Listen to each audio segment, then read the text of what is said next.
No restaurante mais exclusivo da cidade, todos tremiam diante de Paula Lacerda, a mãe do bilionário mais poderoso do país.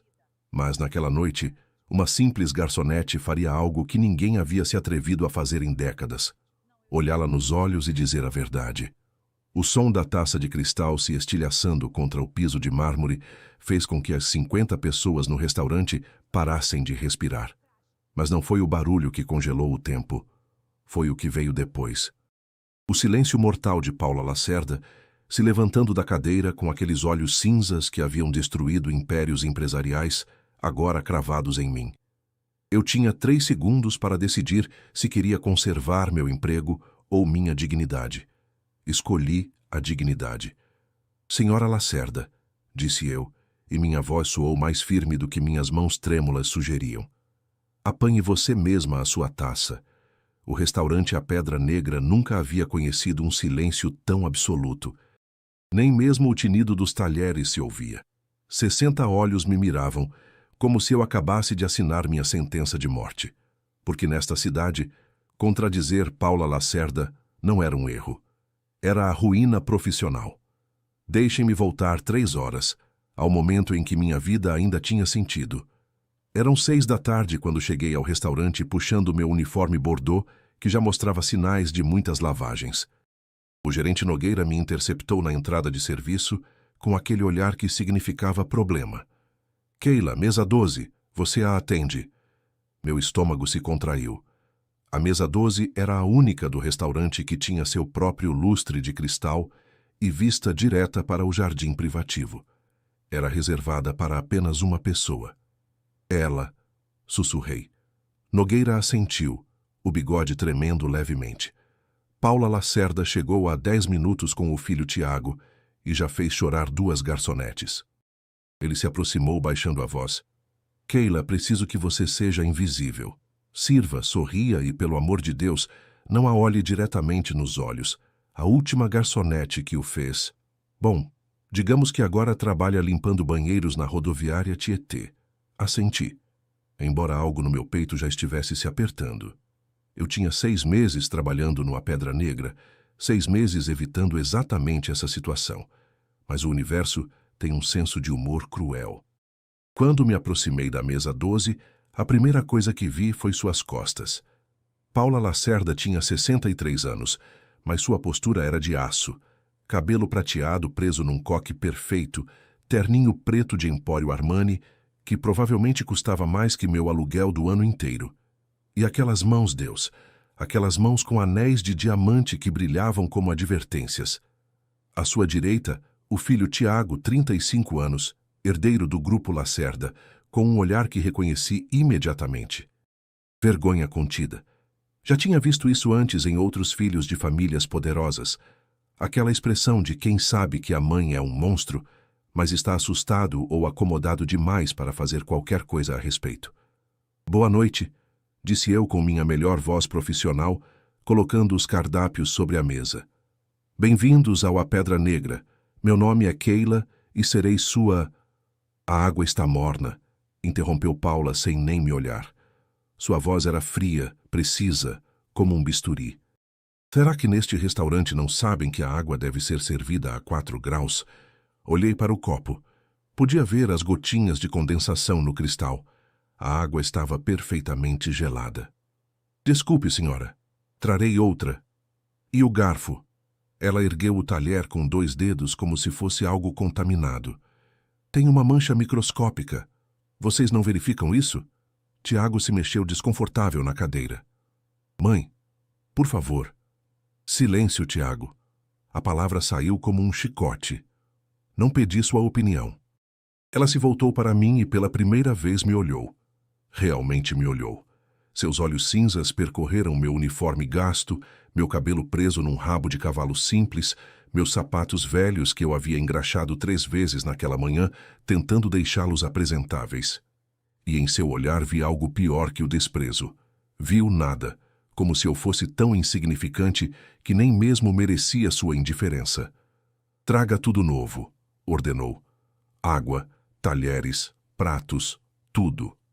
E quando voltar, cuide para não respirar perto da comida. Não sei que perfume barato você usa, mas é ofensivo. Eu não usava perfume. Não podia me dar a esse luxo. Já vou, senhora. Me virei, sentindo os olhares das outras mesas. Todos tinham ouvido. Na cozinha, o chefe Rômulo me viu entrar e balançou a cabeça. O que a bruxa pediu agora? Tudo novo. Diz que a água está morna e que meu perfume é ofensivo. Mas você não usa perfume, disse Rômulo franzindo a testa. Eu sei. Voltei à mesa 12 com uma bandeja nova. Cada passo parecia caminhar para o cadafalso. Coloquei a água gelada, os talheres novos, os pratos imaculados. Me movi como uma sombra, exatamente como Nogueira havia me instruído. Estão prontos para pedir? Perguntei. Paula nem abriu o cardápio. Tiago pedirá o filé Wellington. Eu tomarei a salada niçoise, mas sem anchovas, sem azeitonas, sem ovo. E quero que o atum seja selado exatamente 45 segundos de cada lado. Nenhum segundo a mais, nenhum segundo a menos. Entendeu ou preciso escrever? Entendi perfeitamente, senhora. Isso está por se ver.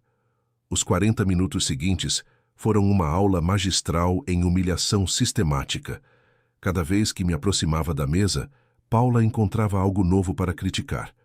O pão estava quente demais, a manteiga fria demais, as velas brilhantes demais, minha forma de andar barulhenta demais, minhas desculpas frequentes demais, meu silêncio grosseiro demais.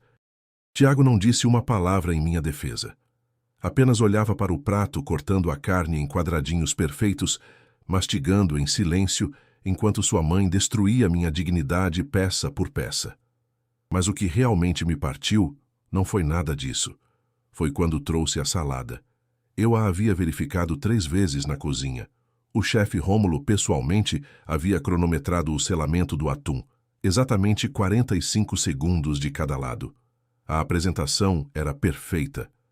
Coloquei o prato diante dela com mãos que já não tremiam de nervoso, mas de algo mais profundo, mais escuro. Paula olhou para a salada, pegou o garfo, cortou um pedaço de atum, levou à boca, mastigou devagar, seus olhos nunca saindo dos meus. E então, com um movimento deliberado e calculado, cuspiu a comida no guardanapo. Está seco, declarou. Absolutamente inaceitável. Não estava seco. Eu sabia disso. Rômulo sabia. Tiago sabia. Todos naquele restaurante maldito sabiam. Mas não se tratava da comida. Nunca havia se tratado da comida. Tratava-se de poder. O tipo de poder que se exerce quando se está tão entediada da própria vida perfeita que o único entretenimento é destruir pessoas que não podem se defender. Prepararei outra salada, comecei. Não. Paula se recostou na cadeira, um sorriso pequeno curvando seus lábios pintados de vermelho escuro. Quero falar com o gerente. Quero que saibam o tipo de serviço medíocre que estão oferecendo. Aí quero. Ela fez uma pausa, saboreando cada palavra. Que te demitam aqui e agora na frente de todo mundo. O restaurante havia caído naquele silêncio de novo. Aquele silêncio de espectadores esperando ver sangue. Mãe, isso é exagerado. Tiago finalmente encontrou a voz, mas ela era fraca, patética. Eu disse que ficasse quieto, Tiago. Paula nem o olhou. Seus olhos estavam fixos em mim, esperando me ver implorar, chorar, desmoronar. E algo dentro de mim se partiu, mas não do jeito que ela esperava. Sabe o que, senhora Lacerda? As palavras saíram antes que eu pudesse detê-las. A senhora tem razão. Isso a surpreendeu. Suas sobrancelhas se arquearam levemente. Tem razão, sim, repeti. E agora minha voz estava mais forte, mais clara. Este serviço é inaceitável, porque um serviço verdadeiramente bom não deveria incluir ter que suportar uma cliente que trata seres humanos como se fossem lixo. O silêncio agora era absoluto. Eu conseguia ouvir meu próprio coração batendo nos meus ouvidos. Paula ficou pálida, depois vermelha. Levantou-se lentamente da cadeira e foi então que sua mão varreu a taça de água da mesa. O cristal explodiu contra o mármore, com aquele som que nunca esquecerei. Como você se atreve? Sua voz era veneno puro. Você tem ideia de quem eu sou? Sei sim, disse eu. E agora as lágrimas estavam nos meus olhos. mas não eram lágrimas de medo. Eram lágrimas de anos de raiva contida. Anos vendo pessoas como ela destruírem pessoas como eu. Sei exatamente quem é a senhora. É Paula Lacerda, a mulher que construiu um império nas costas de funcionários que nunca aprendeu a enxergar como pessoas. A mulher que todos temem, mas ninguém respeita.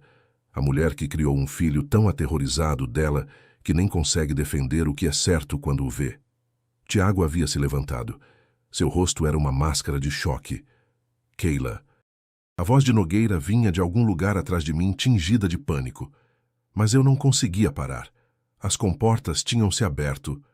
E sabe o que é mais triste, senhora Lacerda?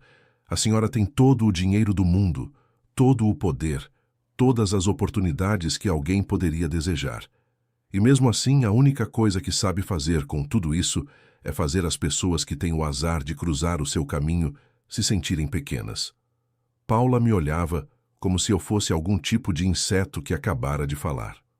Sua boca se abria e fechava, mas nenhum som saía. Por isso sim, continuei. E agora já não me importava com nada. Meu emprego estava perdido de qualquer jeito. Apanhe você mesma a sua taça, porque por uma vez na sua vida privilegiada, faça algo por si mesma, em vez de esperar que o resto do mundo se ajoelhe a seus pés. O restaurante inteiro havia parado de fingir que não estava olhando. Todos nos observavam de boca aberta.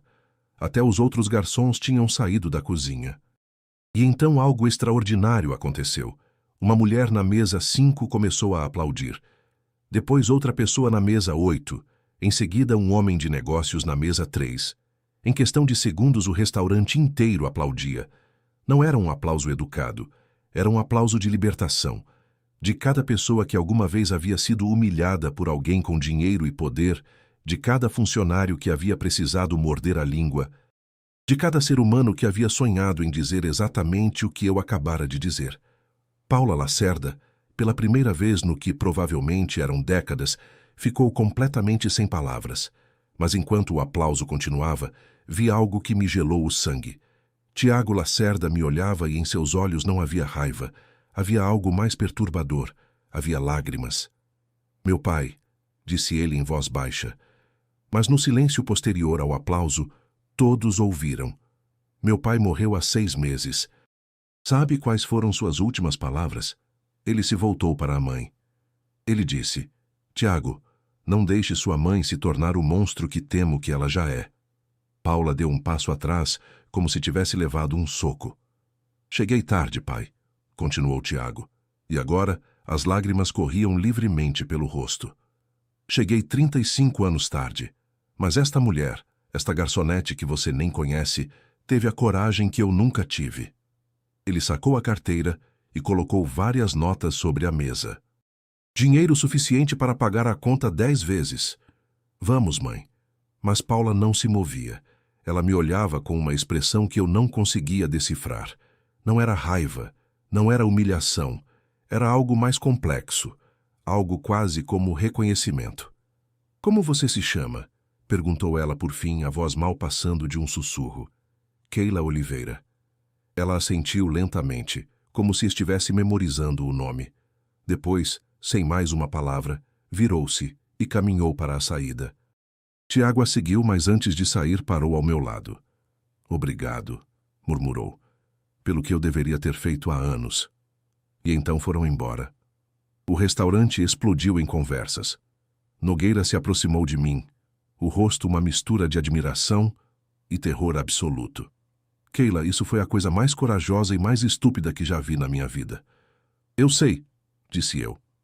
E por primeira vez em anos, sorri de verdade. Estou demitida. Provavelmente. A família Lacerda é dona de metade desta cidade. Podem destruir este restaurante com um telefonema. Assenti. Sabia que viriam consequências. Mas pela primeira vez na vida havia dito a verdade completa, sem filtros, sem medo. E se sentia como liberdade. O que eu não sabia, o que nenhum de nós sabia, era que isso era apenas o começo. Porque Paula Lacerda não era o tipo de mulher que deixava as coisas sem resolver. E eu acabara de me tornar o seu projeto mais interessante em anos. 3 dias depois do incidente, Minha vida era um desastre controlado. Ou melhor, um desastre sem nenhum tipo de controle. O vídeo havia aparecido na internet exatamente 18 horas depois daquela noite. Alguém no restaurante havia gravado tudo. Não sabia quem e honestamente já não me importava. O título era dramático e perfeitamente desenhado para viralizar. Garçonete destrói bilionária com a verdade. Você não vai acreditar no que aconteceu depois. 3 milhões de visualizações no primeiro dia. 7 milhões no segundo. Para o terceiro dia havia cruzado os 15 milhões e estava em todas as plataformas de redes sociais. Tinham me transformado num meme, num símbolo, em tudo menos no que eu realmente era. Uma mulher de 28 anos que acabara de perder o emprego e estava há 2 semanas de não conseguir pagar o aluguel. Nogueira havia me ligado na manhã seguinte ao incidente, a voz tremendo. Keila, sinto muito. Os donos... A família Lacerda tem investimentos no grupo que é dono do A Pedra Negra. Me ordenaram que te demitisse imediatamente. Nem consigo te dar uma carta de recomendação. Sinto muito mesmo. Não o culpei. Sabia como esse mundo funcionava. Os poderosos esmagavam e o resto de nós aprendia a esquivar ou morria na tentativa. Mas o que não esperava era a segunda ligação. Essa chegou 2 horas depois, de um número privado. Keila Oliveira? A voz era masculina, profissional, fria. Sim. Sou Vanderlei, chefe de recursos humanos do Grupo Lacerda. Informo que foi adicionada a uma lista negra no setor de hotelaria e alimentação da cidade. Nenhum restaurante, hotel, cafeteria ou estabelecimento similar a contratará. Isso é efetivo a partir de agora. Senti o piso sumir debaixo dos meus pés. Lista negra? Isso é legal? É uma recomendação privada entre empresas associadas. Bom dia, senhorita Oliveira. Clique. E assim, em menos de 24 horas, havia passado de garçonete anônima a pária profissional, com um vídeo viral que todos celebravam, mas que ninguém queria associar ao próprio negócio. A ironia não me escapou. Agora, 3 dias depois, estava sentada no meu pequeno apartamento de um cômodo só, olhando para o laptop com uma mistura de fascinação e horror. Os comentários no vídeo eram avassaladores. Rainha absoluta. É assim que se faz. Finalmente, alguém diz as verdades para essa gente. Onde posso fazer uma vaquinha para ajudar essa menina? Vão destruir ela. Paula Lacerda é uma víbora. Minha prima trabalhou para ela e chorava todos os dias. O filho chorando me arrasou. Imagina ter uma mãe assim. Havia milhares mais. Alguns me defendiam, outros diziam que eu havia sido desrespeitosa e merecia o que havia me acontecido. Uns poucos, os que mais me assustavam, haviam encontrado meu endereço e o publicado nos comentários. Toque, toque, toque. Meu coração parou. Eu nunca esperava visitas. Nunca. Meu apartamento ficava num 4º andar sem elevador, num prédio que havia visto dias melhores na década de 80. As únicas pessoas que batiam na minha porta eram o síndico quando queria o aluguel ou entregadores que erravam o endereço. Toque, toque, toque. Mais insistente. Desta vez me levantei do sofá-cama, que também funcionava como sala de jantar e escritório, e me aproximei da porta. Havia um olho mágico, mas estava tão riscado que mal se via alguma coisa através dele. Ah, quem é? Perguntei, a voz mais firme do que eu me sentia. Senhorita Oliveira, precisamos conversar. Era uma voz feminina, cultivada, com um sotaque que havia escutado nas classes altas da cidade. Meu estômago se contraiu. Não estou interessada em entrevistas. Já recusei 3 programas de televisão. Não sou jornalista. Sou Patrícia Neves, advogada. Represento a senhora Paula Lacerda. O mundo se inclinou levemente. Abri a porta com a corrente de segurança ainda presa. Pela fresta vi uma mulher de uns 40 anos, vestindo um tailleur cinza pérola, que provavelmente custava mais que 6 meses do meu antigo aluguel. Carregava uma pasta de couro e uma expressão que não revelava absolutamente nada. O que quer? Perguntei. 5 minutos do seu tempo, por favor. Não era uma súplica. Era uma declaração de fato, como se minha concordância fosse mera formalidade. Contra todos os meus instintos de sobrevivência, abri a porta. Patrícia Neves entrou no meu apartamento com a mesma expressão que provavelmente usaria para entrar numa sala de reuniões ou num tribunal. Seus olhos escanearam o espaço em 2 segundos. A cozinha, que era basicamente um fogãozinho elétrico e uma mini frigobar. O sofá-cama dobrado contra a parede. A pequena mesa com meu laptop rodeado de xícaras de café vazias. A janela com vista para um beco onde os gatos brigavam pelo lixo toda a noite. Ela não disse nada sobre o apartamento. Pontos para ela. Serei direta, senhorita Oliveira, disse ela, colocando a pasta sobre a minha mesa e tirando uma pasta. Minha cliente, a senhora Paula Lacerda, deseja lhe fazer uma proposta. Quase ri. Uma proposta. Sua cliente me coloca em lista negra e agora quer me fazer uma proposta. Precisamente. Patrícia abriu a pasta revelando documentos perfeitamente organizados. A senhora Lacerda reconhece que suas ações podem ter sido excessivas. A lista negra será removida a partir das 17 horas de hoje. Além disso, você receberá uma compensação de R$250 mil pela perda do emprego e pelos danos à sua reputação profissional. R$250 mil era mais dinheiro do que eu havia visto na vida inteira. Qual é o truque? Perguntei. Porque sempre havia um truque com pessoas como Paula Lacerda. Patrícia sorriu levemente. Era um sorriso praticado em faculdades de direito caras e aperfeiçoado em salas de reuniões onde se decidiam destinos. A senhora Lacerda deseja que você trabalhe para ela. O silêncio que se seguiu foi tão denso que eu poderia tê-lo cortado com uma faca. Como assim? Foi tudo que consegui articular. Como assistente pessoal dela. Salário inicial de R$60 mil mensais, mais benefícios completos, moradia incluída e um bônus de assinatura de R$150 mil adicionais. Patrícia deslizou um contrato pela mesa. É uma oferta extremamente generosa. É uma loucura, disse eu encontrando minha voz. Sua cliente me odeia. Eu a enfrentei publicamente, a humilhei. Por que diabos ela quereria que eu trabalhasse para ela? Por quê? Disse uma voz da porta. Uma voz que reconheci imediatamente.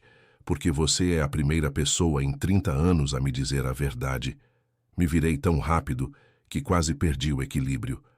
Paula Lacerda estava parada no umbral do meu apartamento. Não sei como não a havia ouvido subir as escadas. Não sei como havia passado pela porta principal do prédio, que supostamente exigia um código.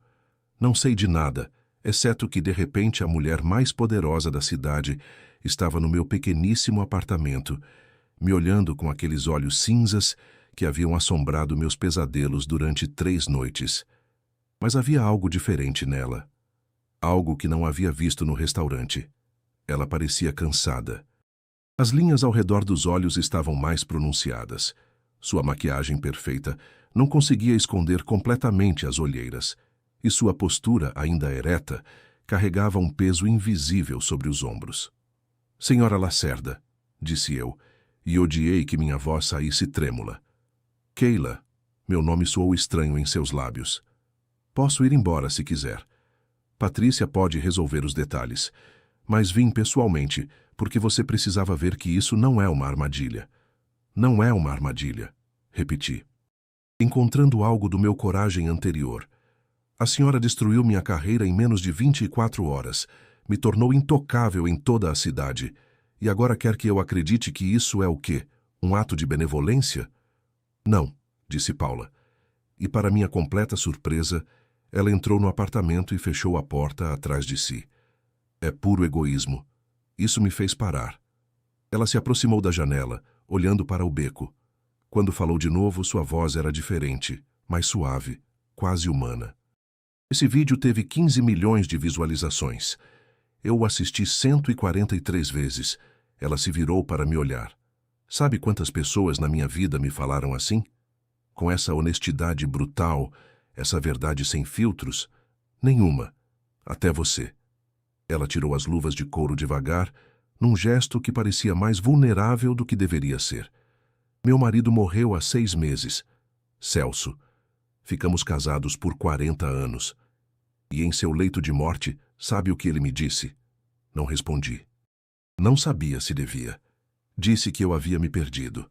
Que a mulher de quem ele havia se apaixonado havia desaparecido há tanto tempo que ele já não conseguia nem lembrar como era o seu riso. Disse que eu havia me tornado exatamente aquilo que mais temia: minha própria mãe. O ar no apartamento estava pesado, carregado de verdades que eu não tinha certeza de querer ouvir. Durante 6 meses, continuou Paula, tenho tentado entender o que ele quis dizer. Analisei cada decisão que tomei, cada palavra que disse, cada pessoa que machuquei na minha corrida pelo sucesso, e não encontrei respostas, porque todos ao meu redor me dizem o que eu quero ouvir. Me dizem que sou brilhante, poderosa, inspiradora. Mas a senhora sabe que não é a verdade, disse eu em voz baixa. Sei que é apenas uma parte da verdade. A parte conveniente. Ela me olhou diretamente. E então apareceu você. Uma garçonete de 28 anos que não tinha nada a ganhar e tudo a perder. E mesmo assim, me disse exatamente o que ninguém mais se atreve a dizer. E a senhora me destruiu por isso. Sim, ela não negou. Não pediu desculpas. Porque é o que faço, o que tenho feito a vida toda. Alguém me desafia e eu esmago. É instinto, automático. E agora o que quer? Perguntei. Que eu seja sua consciência particular? Seu espelho de verdades incômodas? Quero, disse Paula. E agora havia algo quase desesperado em sua voz. Que alguém me detenha antes que seja tarde demais. Tiago me olha com medo. Meus funcionários me evitam. Meus amigos são apenas pessoas que querem algo de mim. E estou sozinha numa mansão de 20 quartos, me tornando lentamente o tipo de pessoa que nem meu próprio filho consegue amar. O silêncio que se seguiu foi quebrado por Patrícia, que havia estado observando tudo com expressão profissionalmente neutra. O contrato é por 1 ano, disse ela voltando aos detalhes práticos, com uma cláusula de saída mútua, após 3 meses caso ambas as partes concordem que não está funcionando. Confidencialidade completa, naturalmente.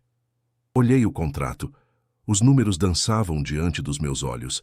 60 mil mensais, 150 mil de bônus, 250 mil de compensação. Era um total de R$1 milhão. Era uma vida completamente diferente. Era também, potencialmente, uma armadilha dourada. Por que deveria confiar na senhora? Perguntei a Paula diretamente. A senhora demonstrou exatamente do que é capaz quando alguém a desafia. Não deveria confiar em mim, respondeu ela com uma honestidade surpreendente. Deveria ir de olhos completamente abertos, sabendo que sou difícil, exigente e que provavelmente farei sua vida miserável pelo menos metade do tempo. E a outra metade? Pela primeira vez vi algo que poderia ter sido um sorriso verdadeiro em seu rosto. A outra metade, você aprenderá como o mundo realmente funciona lá no topo. Conhecerá pessoas que podem abrir portas que você nem sabia que existiam. E quem sabe, sua expressão se suavizou levemente. Talvez as duas aprendamos alguma coisa. Olhei para Patrícia, que mantinha sua expressão perfeitamente neutra.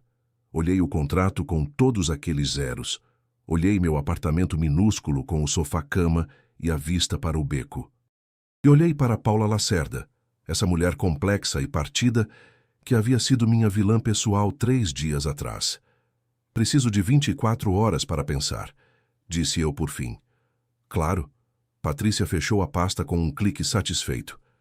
Meu número está na primeira página do contrato. Ligue antes das 17 horas de amanhã. Paula colocou as luvas, preparando-se para ir embora. Mas parou na porta e me olhou uma última vez. Keila, não estou pedindo que me perdoe, nem mesmo que goste de mim. Só estou pedindo que considere que talvez, só talvez, as duas possamos nos beneficiar dessa loucura. E então foi embora, deixando para trás o cheiro de seu perfume caro e um contrato que poderia mudar minha vida. Fiquei sentada no sofá-cama por horas depois que foram embora, olhando para os papéis. Meu celular não parava de tocar com mensagens de amigos que haviam visto o vídeo, repórteres querendo entrevistas, estranhos da internet com opiniões sobre a minha vida. Mas havia uma mensagem que me fez parar. Era de um número desconhecido. É Tiago. Consegui seu número através de... Bom, não importa como. Só queria dizer... Se decidir trabalhar para minha mãe, vá com cuidado. Mas também, obrigado. Pela primeira vez em anos a vi realmente se olhar no espelho. Seja o que for que venha depois, você iniciou algo. T. Olhei pela janela para o beco onde 2 gatos brigavam por um pedaço de pizza velha. Pensei em Celso Lacerda, um homem que havia passado 40 anos vendo a esposa se transformar em algo que não reconhecia. Pensei em Tiago, um filho que amava a mãe, mas temia se tornar ela. E pensei em mim, na menina que havia crescido em bairros como este, que havia trabalhado em 3 empregos para pagar a faculdade, que havia aprendido que a dignidade, às vezes, era a única coisa que não podiam tirar de você. Eu estava disposta a arriscar essa dignidade por R$1 milhão e a promessa vaga de aprender algo? Meu celular tocou de novo. Desta vez era o síndico. Keila, preciso falar com você sobre o aluguel atrasado. Amanhã, sem desculpas. Olhei para o contrato. Às vezes o universo não te dá uma escolha clara entre o bem e o mal. Às vezes só te dá uma escolha entre sobreviver ou afundar com o orgulho intacto. E eu sempre havia sido uma sobrevivente.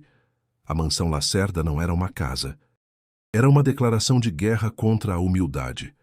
Passei pelos enormes portões de ferro forjado exatamente às 7 da manhã, como Patrícia havia me instruído. Um motorista silencioso havia me buscado no apartamento 30 minutos antes, dirigindo um Mercedes preto que cheirava a couro novo e dinheiro velho. Não havia me falado. Não havia nem me olhado pelo espelho retrovisor.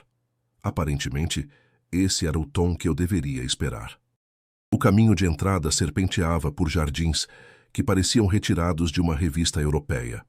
Fontes de mármore, sebes perfeitamente aparadas em formas geométricas, estátuas que provavelmente valiam mais que minha vida inteira.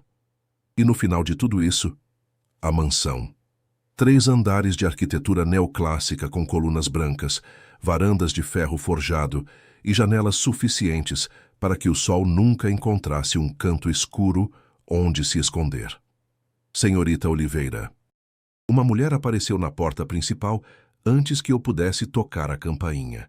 Tinha uns 50 anos, cabelo grisalho preso num coque severo, vestido preto simples que gritava: "Já vi coisas que te fariam pedir demissão no primeiro dia. Sou Conceição, chefe de pessoal, me siga." Não houve boas-vindas. Não houve parabéns pelo emprego. Só um me siga que deixava claro que ali não se perdia tempo em cortesias desnecessárias. O interior era exatamente o que se esperaria. Pisos de mármore que refletiam tudo como espelhos. Uma escada curva que subia majestosamente para os andares superiores. Lustres de cristal que provavelmente exigiam uma equipe inteira só para limpá-los. Arte nas paredes que reconheci das aulas de história da arte. Um Monet, um Renoir, um Picasso maldito no corredor, como se fosse pôster qualquer. "A senhora Lacerda a espera em seu escritório", disse Conceição enquanto subíamos a escada. Chegou às 5 da manhã. Sempre chega às 5 da manhã. A senhorita deverá estar disponível a partir das 6h30. Ficou claro? Ficou. Não é ficou, senhorita Oliveira. É uma realidade inegociável. A senhora Lacerda não aceita atrasos, desculpas nem incompetência. Está entendido? Perfeitamente. Conceição parou diante de uma porta de madeira escura com incrustações do que parecia ser ouro real. Bateu 2 vezes, esperou exatamente 3 segundos e abriu.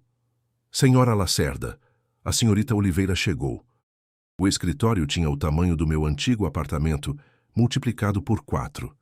Janelas do piso ao teto ofereciam uma vista panorâmica da cidade. Estantes de jacarandá, cheias de volumes que pareciam mais decoração do que leitura real. E no centro, atrás de uma escrivaninha que provavelmente havia pertencido a algum magnata do século XIX, estava Paula Lacerda. Ela não me olhou imediatamente. Estava escrevendo algo num tablet, os dedos se movendo com uma precisão que falava de décadas de prática. Usava um tailleur branco imaculado que contrastava dramaticamente com seu cabelo prateado. Nem uma ruga, nem um fio fora do lugar. Passaram 10 segundos, 20, 30. Finalmente ergueu a vista. "Chegou no horário", disse ela. como se isso fosse apenas aceitável. Isso é mais do que posso dizer de sua antecessora. Durou 4 dias antes de pedir demissão chorando. Bom dia para a senhora também, respondi. E vi o mais mínimo lampejo de algo em seus olhos. Diversão, irritação, era impossível saber. Sente-se. Ela apontou para uma cadeira diante da escrivaninha. Temos muito a cobrir e pouco tempo para isso. Sentei mantendo as costas retas. Não ia lhe dar a satisfação de me ver intimidada, embora meu coração batesse como um tambor de guerra. Sua função, começou Paula, não é ser minha amiga, não é ser minha confidente, não é me fazer sentir bem sobre mim mesma. Sua função é manter minha vida organizada, antecipar problemas antes que aconteçam. Ela fez uma pausa, os olhos fixos nos meus, e me dizer quando estou prestes a fazer algo que Celso teria odiado. Essa última parte me pegou de surpresa. Perdão? Ouviu bem. Ela se recostou na cadeira. Meu marido tinha uma bússola moral que perdi em algum ponto dos últimos 20 anos. Você demonstrou no restaurante que tem uma. Preciso dela. Não sou sua consciência alugada, disse eu com cuidado. Não, você é minha assistente que, por acaso, tem a espinha dorsal que a maioria das pessoas na minha vida perdeu há muito tempo. Ela se levantou caminhando até as janelas. Hoje tenho 4 reuniões, uma com o conselho de diretores do hospital infantil que minha família fundou, outra com investidores do novo empreendimento imobiliário no centro histórico. Depois um almoço com a prefeita. E por fim uma videochamada com nossos sócios em Singapura. Ela tirou uma pasta da escrivaninha e a deslizou até mim. Leia isso. São os antecedentes de cada reunião. Terá 20 minutos. Abri a pasta. Havia pelo menos 100 páginas de informação densa. Relatórios financeiros, biografias de pessoas-chave, análises de mercado, projeções. Minha cabeça começou a girar. 20 minutos, repeti. 18 agora, disse ela, olhando para o relógio. O tempo corre. Os 18 minutos seguintes foram uma rajada de informações que mal consegui processar. Aprendi que o hospital infantil estava em crise financeira, que o empreendimento imobiliário ameaçava deslocar centenas de famílias de baixa renda, que a prefeita estava pressionando por regulações que afetariam os negócios Lacerda, que os sócios em Singapura estavam considerando se retirar de um acordo de 250 milhões de reais. Quando Paula voltou, eu tinha uma enxaqueca monumental e havia tomado notas frenéticas num caderno que Conceição me havia dado. Resumo, ordenou Paula. 30 segundos. Respirei fundo. O hospital precisa de dinheiro, mas a senhora não quer simplesmente assinar um cheque porque criaria um precedente. O empreendimento imobiliário é rentável, mas eticamente questionável. A prefeita quer algo da senhora e a senhora quer algo dela. Singapura é uma prova de poder, e quem piscar primeiro perde. Paula me estudou por um longo momento. Então, para minha completa surpresa, sorriu. Um sorriso pequeno, mas verdadeiro. Celso teria dito exatamente isso, murmurou ela, mais para si mesma do que para mim. Bem, vamos. A primeira reunião foi com o conselho do hospital. 8 pessoas ao redor de uma mesa de conferências, na ala leste da mansão. Todos vestidos impecavelmente, todos com expressões cuidadosamente neutras, todos claramente aterrorizados de Paula. Meu papel era simples, sentar numa cadeira contra a parede, tomar notas e me manter invisível. Por 40 minutos escutei enquanto discutiam números, projeções, cortes de orçamento. O hospital precisava de 2 milhões de reais para se manter aberto por mais um ano. Paula ofereceu 500 mil com condições estritas: redução de pessoal, fechamento de 2 alas, aumento de tarifas. Isso significa que as famílias mais pobres não poderão pagar o tratamento, disse um dos membros do conselho, um médico de uns 60 anos com expressão preocupada. Doutor Alcântara. Então o hospital fechará completamente e ninguém receberá tratamento, respondeu Paula friamente. É economia básica, doutor Alcântara. É desumano, murmurou ele. O silêncio na sala era absoluto. Todos olhavam para Paula, esperando a explosão, a destruição do doutor Alcântara. E então, senti algo. Aquele mesmo fogo que havia sentido no restaurante. Aquele impulso que me havia metido nessa enrascada. Com licença, disse eu. Minha voz cortando o silêncio como uma faca. Todos se viraram para me olhar. Paula ergueu uma sobrancelha, mas não me deteve. O que aconteceria se, em vez de fechar alas, buscássemos doações adicionais? Eventos de arrecadação de fundos direcionados especificamente a manter o tratamento acessível para famílias de baixa renda? A família Lacerda poderia igualar cada real arrecadado. O Dr. Alcântara me olhava como se eu tivesse sugerido ir à lua. Os demais membros do conselho pareciam confusos sobre se deveriam me ouvir ou me ignorar. Paula não disse nada por 5 segundos completos. Saia da sala, Keila. Meu estômago afundou. Me levantei caminhando para a porta com as pernas que mal me sustentavam. Havia durado exatamente 1 hora e 12 minutos no novo emprego antes de arruiná-lo completamente. Mas quando cheguei à porta, Paula falou de novo. Espere do lado de fora. Voltarei a chamá-la em 10 minutos. Fechei a porta atrás de mim, respirando pesado. Conceição estava no corredor, a expressão tão neutra quanto sempre. Quanto você aposta que me manda embora antes do almoço? Perguntei a ela. Não aposto, senhorita Oliveira, respondeu ela. Mas se apostasse, apostaria que dura mais do que imagina. Ela olhou para a porta. A vi olhando para você quando falou. E não era o olhar que ela dá às pessoas antes de destruí-las. Era o olhar que dava ao senhor Celso quando ele a desafiava. Conceição quase sorriu. Quase. É o olhar de alguém que está lembrando o que é ser humana. Exatamente 10 minutos depois, a porta se abriu. O Dr. Alcântara saiu primeiro e, ao me ver, assentiu levemente. Respeito, talvez, ou gratidão. Os demais membros do conselho o seguiram, todos com expressões menos tensas do que quando haviam entrado. Paula foi a última a sair. Me olhou diretamente. Da próxima vez que tiver uma ideia durante uma reunião, disse ela, a voz fria, mas não furiosa, escreva num bilhete e passe. Não interrompa. Sim, senhora. Dito isso, ela fez uma pausa. Sua ideia era boa. Vamos implementá-la. O hospital receberá o 1 milhão completo, com a condição de que arrecadem outro 1 milhão em 6 meses. Igualamos. Não sabia o que dizer. Havia esperado ser demitida, humilhada, destruída. Obrigada, murmurei. Não me agradeça. Celso teria feito o mesmo. Você só me lembrou de como se... Ela se virou para ir embora, depois parou. E Keila, a próxima reunião é em 30 minutos. Prepare-se, não será tão fácil. Enquanto havia se afastar, Conceição se aproximou de mim.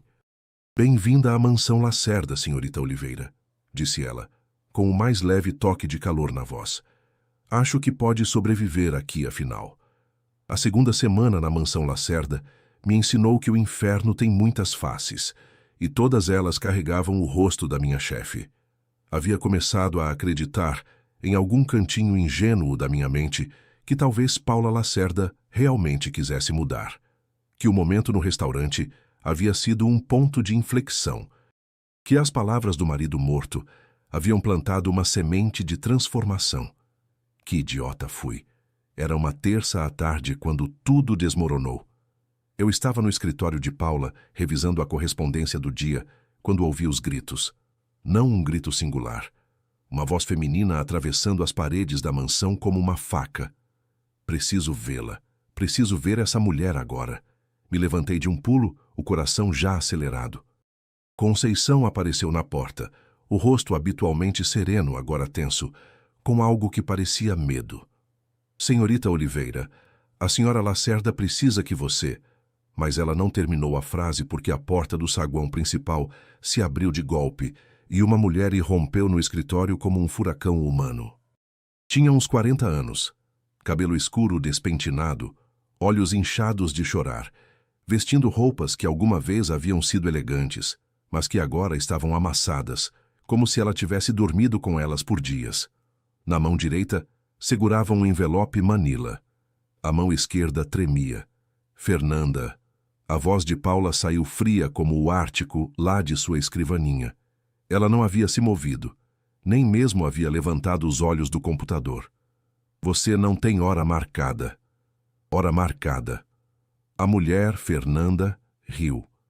Mas não havia humor naquele som, só dor destilada em forma de riso. Preciso de hora marcada para perguntar por que você destruiu minha vida? Agora Paula levantou a vista e a expressão em seu rosto me gelou o sangue. Não era surpresa, não era culpa, era tédio. Tédio absoluto, como se essa mulher destruída à sua frente fosse apenas um incômodo menor em seu dia, perfeitamente planejado. Conceição, disse Paula com calma, chame a segurança. Não. Fernanda se aproximou da escrivaninha e jogou o envelope sobre ela. Fotografias se espalharam pela superfície de jacarandá. Olhe para elas. Olhe. Pela primeira vez vi Paula hesitar. Seus olhos se moveram para as fotografias e algo, pequeno mas inegável, piscou em sua expressão. Eu não deveria ter feito aquilo. Não era meu lugar. Mas me aproximei o suficiente para ver as imagens. Uma menina, talvez 8 ou 9 anos, cabelo escuro em rabinhos, sorriso enorme mostrando um dente faltando. Numa foto estava num balanço, noutra segurando um sorvete, noutra abraçando uma mulher que eu reconheci como uma Fernanda mais jovem e mais feliz. O nome dela era Lívia, disse Fernanda, e sua voz se partiu em cada sílaba. Minha filha tinha 10 anos. O uso do tempo passado me golpeou como um soco no estômago. Fernanda, isso não é apropriado, começou Paula. Não é apropriado. Fernanda bateu a escrivaninha com as 2 mãos, fazendo as fotografias pularem. Sabe o que não é apropriado? Demitir uma mãe solteira porque tirou 3 dias de folga quando a filha estava internada. Sabe o que não é apropriado? Colocar o nome dela numa lista negra para que não pudesse conseguir outro emprego. Sabe o que não é apropriado? Sua voz subiu até se tornar um grito. A minha filha ter morrido porque não consegui pagar o tratamento. Porque você me tirou tudo. O silêncio que se seguiu foi tão denso que doía respirar. Olhei para Paula. Esperava. Não sei o quê. Choque, remorso, horror pelo que havia feito. Mas o que vi foi pior do que qualquer coisa que eu pudesse ter imaginado. Viu nada. Fernanda, disse Paula, e sua voz era profissional, distante, como se estivesse rejeitando um pedido de férias. Você trabalhava no departamento financeiro, sabia as políticas. 3 ausências não justificadas são motivo de rescisão imediata. Lamento sua perda, sinceramente. Mas as regras existem por uma razão. Se faço exceção para você, teria que fazê-la para todos. Algo dentro de mim se partiu naquele momento. Não foi um colapso barulhento, foi silencioso, como quando o gelo fino finalmente cede sob o peso. Senhora Lacerda, disse eu, a voz tremendo. Poderíamos conversar em particular? Paula me olhou como se acabasse de se lembrar que eu estava na sala. Keila, isso não lhe diz respeito. Com todo o respeito, e minha voz estava mais firme agora. Diz sim. Sou sua assistente, e parte do meu trabalho é evitar que a senhora faça coisas que... Busquei as palavras certas. Que Celso teria odiado. O nome do marido morto caiu na sala como uma bomba. A máscara de Paula rachou por um segundo. Só o suficiente para eu ver algo escuro e retorcido por baixo. Dor, talvez, ou fúria, ou as 2 coisas juntas. Saia, ela disse para Fernanda. Agora. Ainda não terminei. Sim, terminou. E agora havia fogo na voz de Paula. Fogo de verdade. Você entrou na minha casa sem convite. Fez acusações. Interrompeu meu dia. A segurança a acompanhará até a saída. 2 seguranças haviam aparecido na porta. Grandes, intimidantes, profissionais. Fernanda me olhou então. E em seus olhos vi algo que me perseguiria por semanas. Esperança. A esperança de que eu, essa estranha que trabalhava para a inimiga dela, pudesse fazer alguma coisa. Por favor, ela sussurrou. Só queria que ela soubesse o que fez. Só queria que ela visse minha Lívia. Os seguranças a tomaram suavemente pelos braços. Ela não resistiu. Não tinha mais luta nela. Só restava dor crua e exausta. Enquanto a levavam embora, peguei uma das fotografias da escrivaninha. A de Lívia com o sorvete. Seu sorriso era tão puro, tão cheio de vida, E agora ela estava morta. 10 anos. Morta porque a mãe não havia conseguido pagar um tratamento que para Paula Lacerda teria sido o equivalente a uma gorjeta num restaurante caro. Solte essa fotografia, ordenou Paula. Não soltei. Paula, e usei seu nome de batismo pela primeira vez. Você vai mesmo sentar aí e fingir que o que fez com essa mulher foi correto? Apliquei as políticas da empresa. Políticas que existem por razões específicas. Uma criança está morta. Uma criança morreu, corrigiu Paula. E o fato de que ela podia fazer essa distinção gramatical neste momento me enjoou fisicamente. De uma condição médica, isso é uma tragédia, mas não foi causada por mim. Sério? Joguei a fotografia sobre a escrivaninha. É isso que você se diz para dormir à noite? Paula se levantou tão rápido que a cadeira rodou para trás. Cuidado, Keila. Você está cruzando uma linha. Bom, e agora eu também estava gritando. Todo o profissionalismo, toda a cautela que havia mantido por 2 semanas se evaporaram. Porque aparentemente alguém precisa cruzar as suas malditas linhas. Me aproximei da escrivaninha, olhando diretamente para seus olhos cinzas que haviam perdido toda a calma. Você me disse que me contratou para que eu a detivesse, para que lhe dissesse a verdade.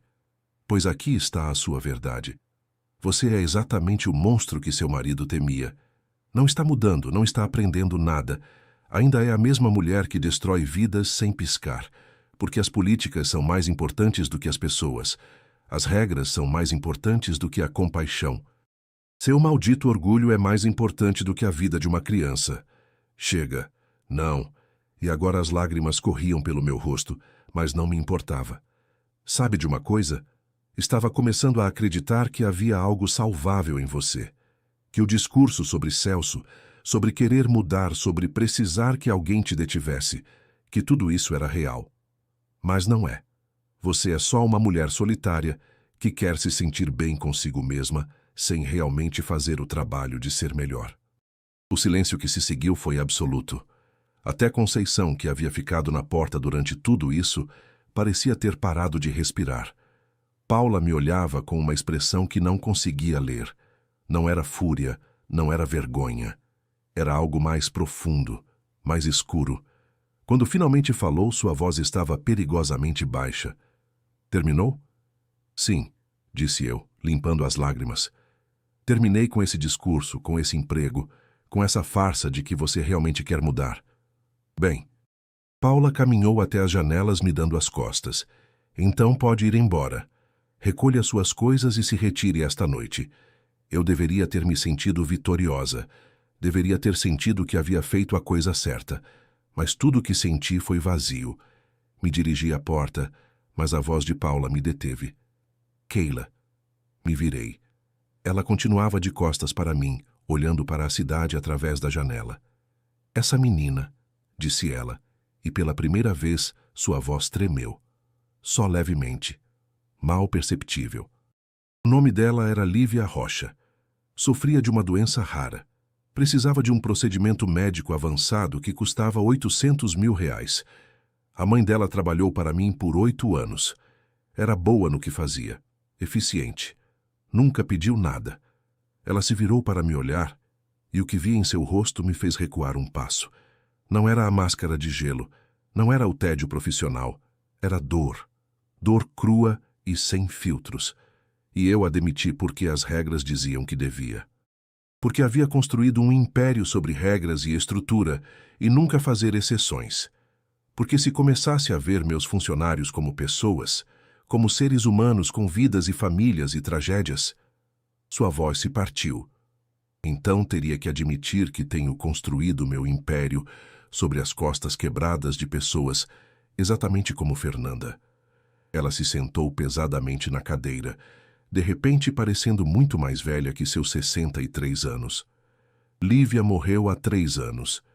E eu sabia. Fernanda me mandou um e-mail quando aconteceu. Eu li. Li 3 vezes e então arquivei e continuei com minha vida. Como se não significasse nada. Como se a dor dela não significasse nada. Ela cobriu o rosto com as mãos e pela primeira vez desde que a conhecia, vi Paula Lacerda chorar. Não foram lágrimas delicadas. Foram soluços que sacudiam todo o seu corpo. Celso soube. Não sei como, mas soube. E me olhou diferente depois disso, como se tivesse finalmente visto quem eu realmente era. E tinha razão em temer. Tinha razão em tudo. Não sabia o que fazer. Cada instinto me dizia para ir embora, para deixar essa mulher partida em seu escritório de milhões de reais, com suas lágrimas e sua culpa, para pegar minha dignidade e fugir antes de me afogar nessa escuridão. Mas havia visto algo em seus olhos, algo que reconheci porque eu mesma havia sentido. Não era só culpa, era desespero. O desespero de alguém que finalmente vê o monstro no espelho e não sabe como detê-lo. Devagar me aproximei da escrivaninha. Peguei a fotografia de Lívia com o sorvete. Onde está a Fernanda agora? Perguntei em voz baixa. Paula ergueu a vista, os olhos vermelhos e inchados. O quê? Fernanda Rocha. Onde ela mora? Tem outros filhos? Emprego? Não sei. Depois que Lívia morreu, ela desapareceu. Ninguém sabe para onde foi. Encontre-a. Não era uma sugestão, era uma ordem. Use todos os seus recursos, todo o seu dinheiro, todo o seu poder.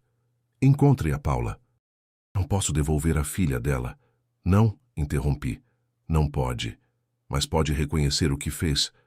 Pode pedir desculpas. E pode fazer tudo o que estiver ao seu alcance para ajudá-la agora. Não porque isso mude o passado, mas porque é o que uma pessoa decente faria. Paula me olhou por um longo momento. Então lentamente assentiu. Conceição. Sua voz ainda estava rouca de tanto chorar. Preciso que encontre todas as informações sobre Fernanda Rocha, endereço atual, situação trabalhista, tudo. Conceição entrou, a expressão cuidadosamente neutra, embora seus olhos mostrassem surpresa. Imediatamente, senhora Lacerda. Quando ela saiu, Paula e eu ficamos em silêncio. Por fim, ela falou. Ainda quero que você vá embora. Meu coração afundou. Mas não hoje, ela continuou. Preciso que esteja aqui quando encontrarmos Fernanda. Preciso que me ajude a fazer isso direito, porque claramente, deixada às minhas próprias disposições, encontrarei uma forma de estragar tudo. Não era um pedido de desculpas, não era um reconhecimento completo, mas era alguma coisa, um passo microscópico na direção certa. Tudo bem, disse eu. Mas com uma condição. Qual? Toda vez que tomar uma decisão que afete a vida de alguém, demitir alguém, negar ajuda a alguém, usar seu poder para esmagar alguém, quero que se lembre desta fotografia. Coloquei a imagem de Lívia no centro da escrivaninha. Quero que se lembre de que as políticas e as regras e o império que a senhora construiu têm rostos, nomes, vidas. Paula olhou para a fotografia por um longo momento. Então, com mãos trêmulas, a pegou e a colocou numa moldura vazia em sua escrivaninha. Uma moldura que percebi agora havia estado vazia desde que eu havia começado a trabalhar ali. Lívia Rocha. Ela sussurrou. Não vou esquecer de novo. Naquela noite, enquanto me preparava para ir embora, Tiago apareceu na porta do escritório que me haviam atribuído. Ouvi o que aconteceu, disse ele. Conceição me contou. E pela primeira vez em 3 anos, vi minha mãe chorar. Ele me olhou com uma expressão estranha, algo entre gratidão e medo. Meu pai tentou durante 40 anos fazer ela enxergar, sentir. Você conseguiu em 2 semanas. Não tenho certeza de que isso seja algo bom, admiti. Talvez alguns monstros não possam mudar. Ou talvez, disse Tiago suavemente, precisem ver quanto dano causaram antes de começar a reparar. Ele foi embora, me deixando sozinha com meus pensamentos. Eu não sabia se Paula Lacerda poderia realmente mudar. Não sabia se encontraríamos Fernanda ou se um pedido de desculpas significaria algo depois de 3 anos de dor. Mas sabia uma coisa. Havia visto Paula Lacerda se partir. Havia visto as rachaduras na armadura. E através dessas rachaduras, pela primeira vez, havia visto algo que se parecia com um ser humano. A questão era, seria suficiente? Encontrar Fernanda Rocha levou exatamente 48 horas. Quando se tem o tipo de recursos que Paula Lacerda tem, não há muitos lugares onde alguém possa se esconder. Investigadores particulares, contatos em bancos, acesso a bases de dados que pessoas como eu nem sabiam que existiam. O dinheiro abre portas e quando essas portas não se abrem, o dinheiro simplesmente as derruba. Fernanda morava na periferia da cidade, num prédio de apartamentos que fazia o meu parecer um palácio. Quarto andar, sem elevador, paredes com umidade, corredores que cheiravam a comida frita e desespero acumulado durante décadas. Eu estava parada diante da porta do apartamento 4C, com Paula ao meu lado. Nenhuma das duas havia falado durante a viagem de carro. O motorista nos havia deixado na entrada e Paula havia insistido em subir as escadas comigo. Sem seguranças, sem advogados, só nós duas. Tem certeza disso? Perguntei pela terceira vez. Não. Sua voz era firme, mas suas mãos tremiam levemente. Mas acho que esse é exatamente o ponto, não é? Se eu tivesse certeza, significaria que não entendo a gravidade do que fiz. Bati na porta. Nada. Bati de novo, mais forte. Desta vez, ouvimos movimento lá dentro, passos se arrastando. Então uma voz rouca e cautelosa. Quem é? Senhora Rocha? Meu nome é Keila Oliveira. Vim com alguém que precisa conversar com a senhora. É importante. Silêncio. Depois o som de múltiplas fechaduras sendo abertas. A porta se abriu apenas uma fresta, presa por uma corrente de segurança. O rosto de Fernanda apareceu no espaço. Ela estava pior do que quando havia irrompido na mansão. Olheiras mais fundas, pele mais pálida, como se os últimos 2 dias a tivessem consumido por dentro. E então ela viu Paula. Não! A palavra saiu como um silvo. Não, não, não, não! Ela tentou fechar a porta, mas coloquei meu pé no batente. Por favor, eu supliquei. Só 5 minutos. Se depois disso quiser que vamos embora, iremos. Prometo. O que mais pode me tirar? Os olhos de Fernanda estavam vidrados, mas não de lágrimas, de algo mais profundo, mais perigoso. Ela já me tirou tudo, o emprego, a dignidade, a minha filha. Eu sei, disse Paula, e sua voz era mal um sussurro. E não vim pedir perdão porque sei que não mereço. Vim dizer que você tinha razão, em tudo. Fernanda nos olhou por uma eternidade. Então, lentamente, fechou a porta. Ouvimos a corrente sendo removida. A porta se abriu completamente. O apartamento era pequeno. Um cômodo que funcionava como sala e quarto, uma cozinha num canto, uma porta que presumivelmente levava a um banheiro. As paredes estavam nuas, exceto por uma coisa: fotografias de Lívia, dezenas delas cobrindo cada centímetro disponível. Lívia bebê. Lívia no primeiro dia de escola.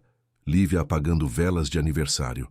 Lívia no hospital com a cabeça raspada pela quimioterapia, mas sorrindo corajosamente para a câmera. Um santuário. Era isso que era esse lugar. Um santuário para uma criança morta. Paula parou no centro do cômodo olhando as fotografias. Vi sua máscara de controle, aquela armadura que ela carregava tão naturalmente, começar a rachar. Ela era linda, disse Paula por fim. Era, disse Fernanda. Ela não se sentou. Ficou de pé perto da porta, braços cruzados como se estivesse pronta para correr ou brigar a qualquer momento. Inteligente também. Tirava as melhores notas da turma. Queria ser veterinária. Fernanda, você disse 5 minutos. Fernanda ergueu a mão. Não os desperdice com palavras vazias. Diga o que veio dizer. Paula assentiu. Tirou as luvas. Um gesto que eu havia aprendido significava que ela estava baixando suas defesas. As colocou na bolsa. Você trabalhou para mim por 8 anos. Nesse tempo nunca chegou atrasada. Nunca cometeu um erro grave nos seus relatórios. Foi eficiente, profissional e leal. E quando sua filha adoeceu, quando seu mundo estava desmoronando, eu a demiti. Não porque fosse necessário, mas porque as minhas políticas eram mais importantes para mim do que a sua vida. Sua voz se partiu levemente na última palavra. Eu poderia ter aberto uma exceção. Poderia ter lhe dado licença médica. Poderia ter ajudado com os custos do tratamento. Deus sabe que o dinheiro não significava nada para mim. Mas não o fiz porque estava mais preocupada em manter o controle, em não mostrar fraqueza, do que em enxergar a pessoa à minha frente. Fernanda não disse nada. Apenas olhava para Paula com uma expressão que não conseguia ler. E depois, continuou Paula, quando você me escreveu sobre Lívia, eu li aquele e-mail. Li 3 vezes.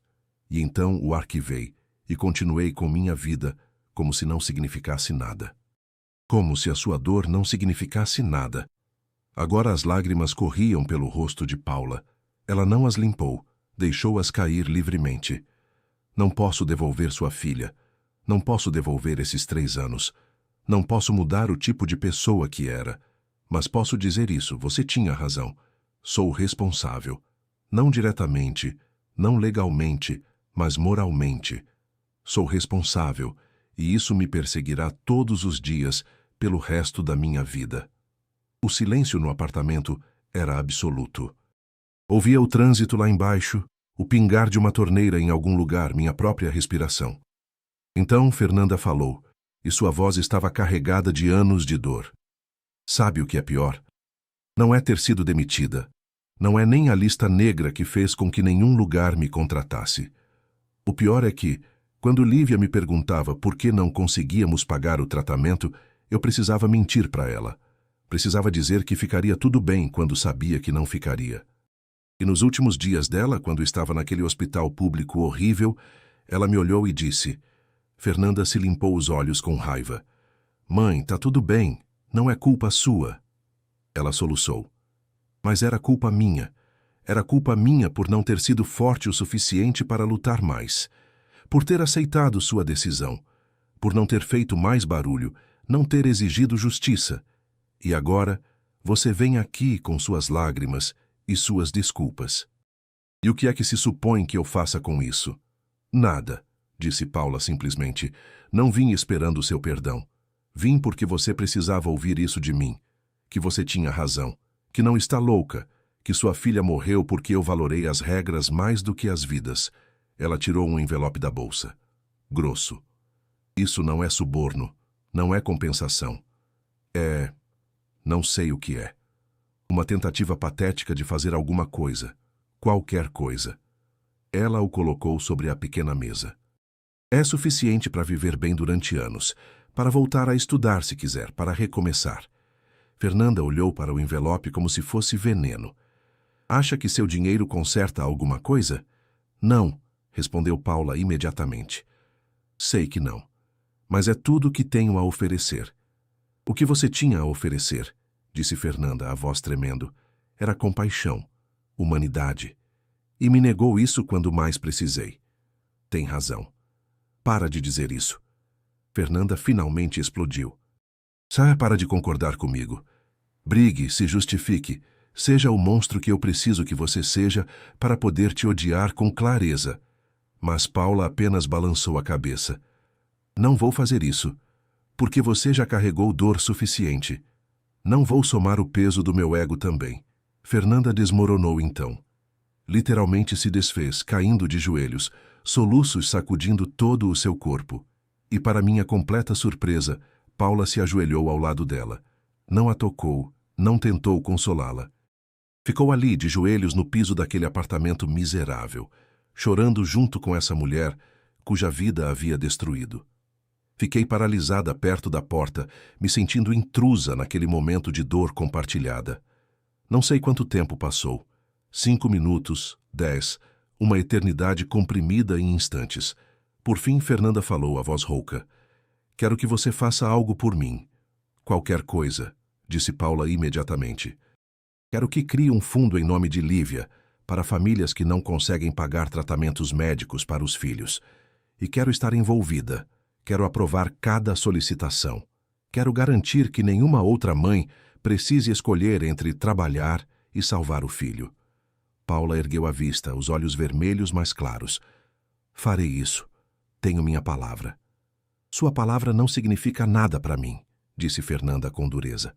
Mas vai fazer de qualquer jeito.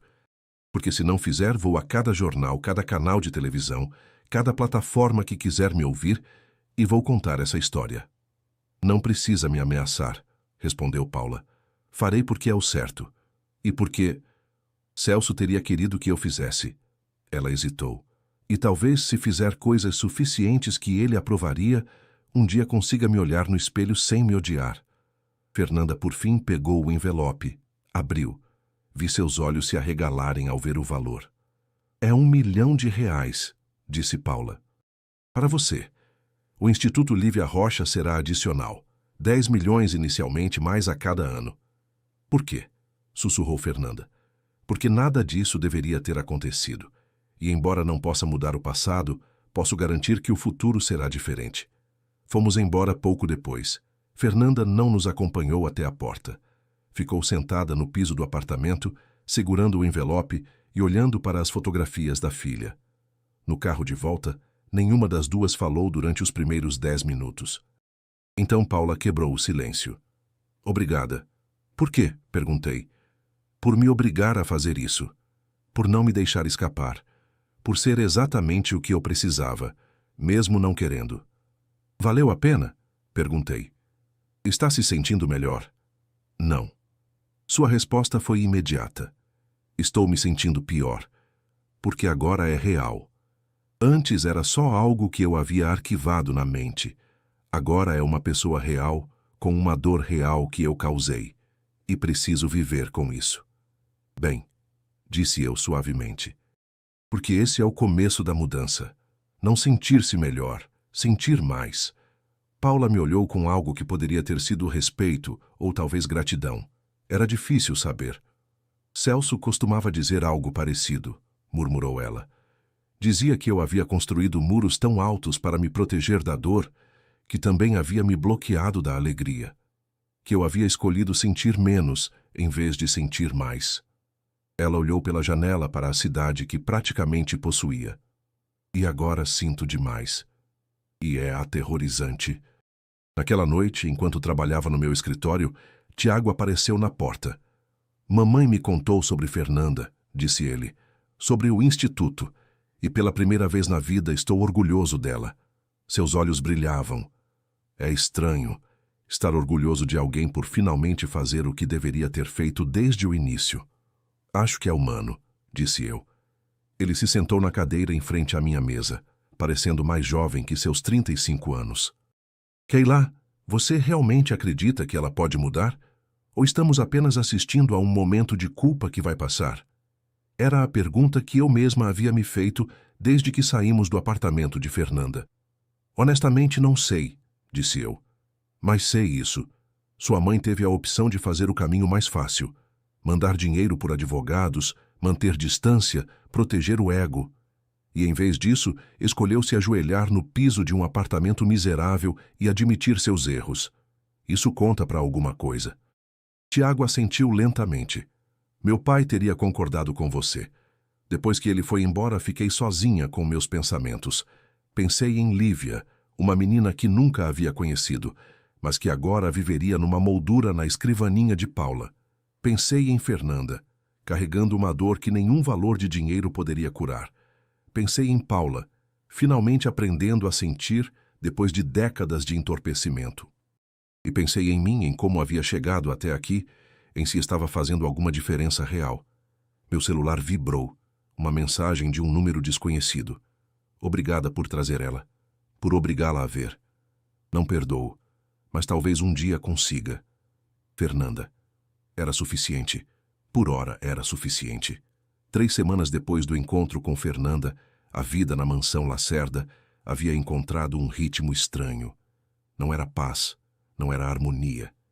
Era mais uma trégua desconfortável, onde todos andávamos em ovos esperando a próxima explosão. Mas ela não vinha.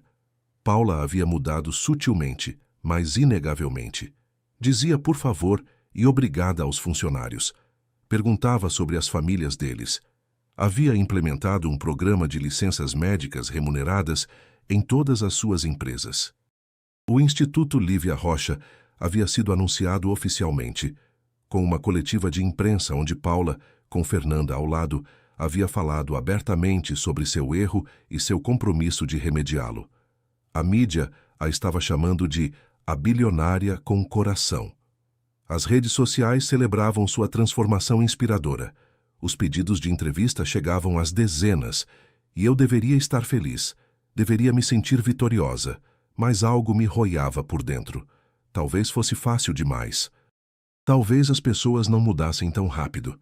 Ou talvez eu estivesse apenas esperando a outra máscara cair.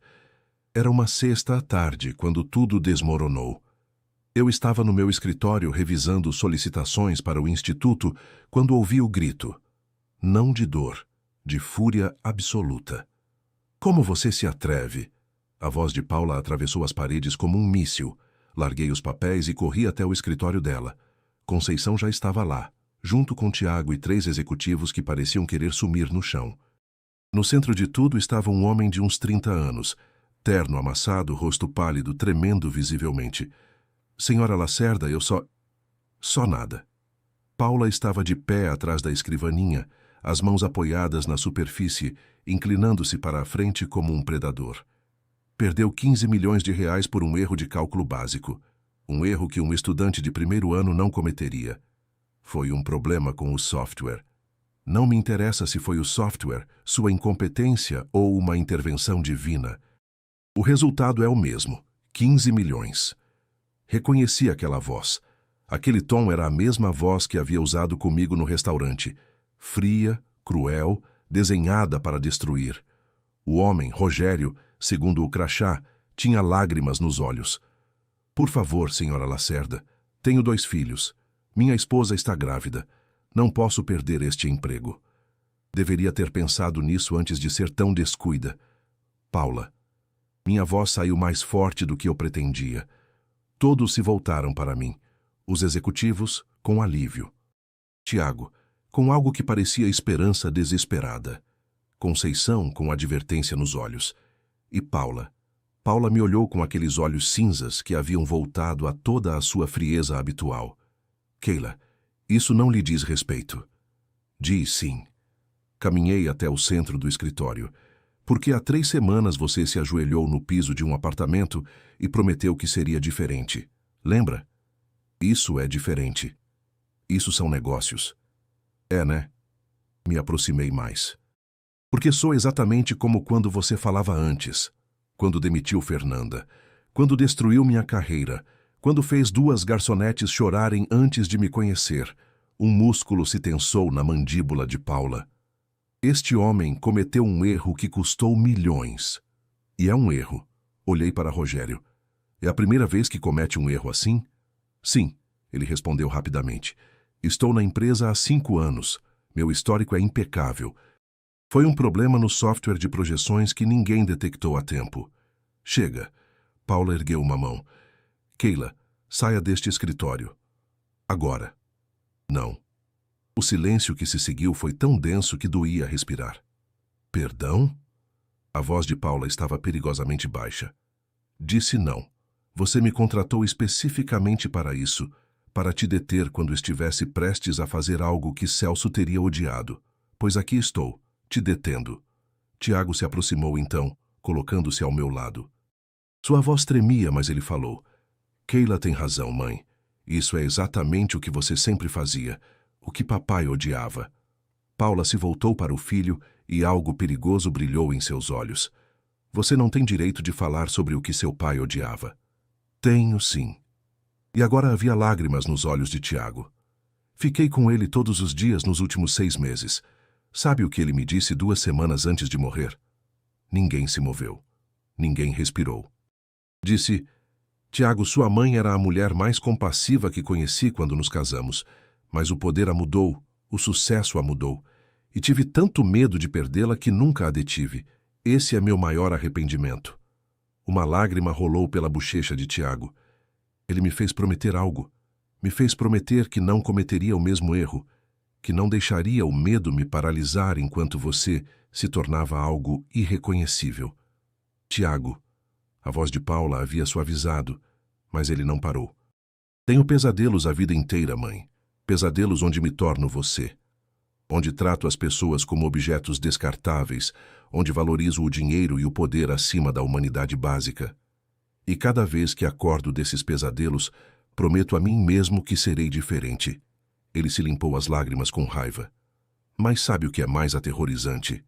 Às vezes, quando estou sob pressão, ouço sua voz na minha cabeça me dizendo para ser duro, para não mostrar fraqueza, para não dar segundas chances. E preciso lutar contra essa voz todos os dias. Ele olhou para Rogério. Todos os dias. O silêncio que se seguiu foi quebrado por um soluço. Mas não vinha de Tiago. Vinha de Paula. Ela se deixou cair na cadeira, cobrindo o rosto com as mãos. Seus ombros tremiam. "O que estou fazendo?" Ela sussurrou. "O que diabos estou fazendo?" Me aproximei devagar da escrivaninha. Os executivos haviam saído discretamente. Só ficamos Tiago, Conceição, Rogério e eu. "Paula", disse eu suavemente. "A mudança não é linear. Não é uma decisão que você toma uma vez e pronto. É uma escolha que precisa ser feita uma e outra vez, especialmente quando está estressada, quando tem medo, quando sente que está perdendo o controle." Ela ergueu a vista. A maquiagem estava borrada. Ela parecia vulnerável, humana. "Eu estava com tanto medo", ela admitiu.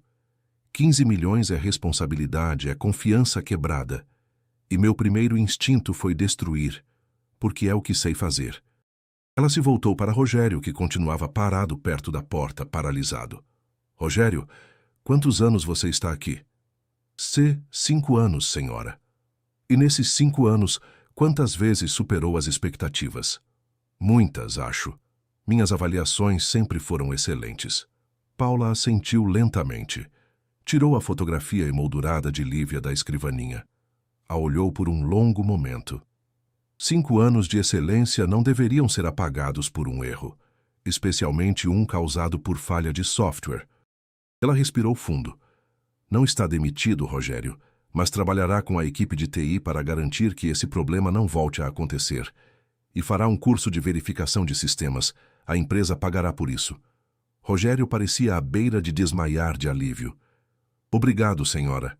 Obrigado. Rogério." Paula o interrompeu.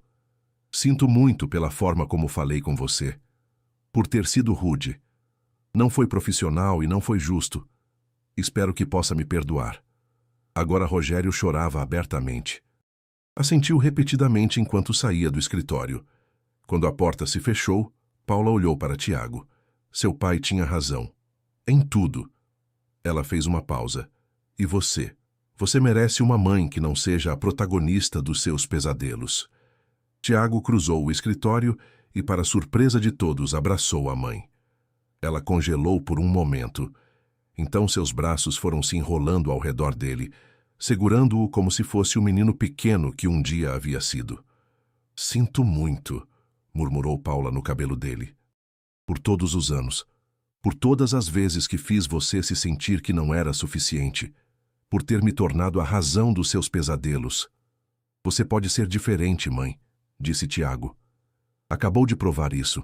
Só continue escolhendo." Mais tarde naquela noite, Paula me chamou ao escritório.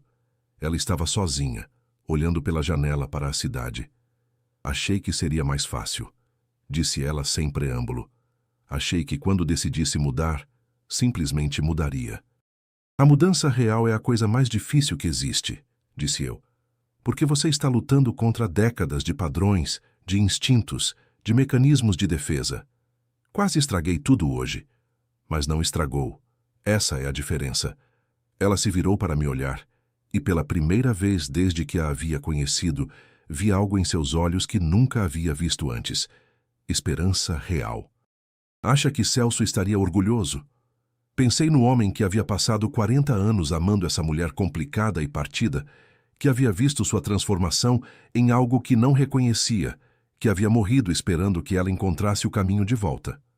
"Acho", disse eu com cuidado, "que ele estaria orgulhoso de você estar tentando. E isso é tudo que qualquer um pode pedir." 6 meses depois daquela noite no restaurante A Pedra Negra, eu estava de pé no mesmo salão onde tudo havia começado. Mas desta vez eu não usava o uniforme bordô gasto. Usava um vestido azul marinho que Paula havia insistido em me comprar. E não estava servindo mesas. Estava sendo homenageada. O salão estava lotado. Mais de 200 pessoas. Empresários, filantropos, famílias que haviam sido ajudadas pelo Instituto Lívia Rocha, repórteres dos principais veículos do país. Na mesa principal, Paula Lacerda, Tiago e Fernanda Rocha, juntas. O caminho até aquele momento não havia sido fácil.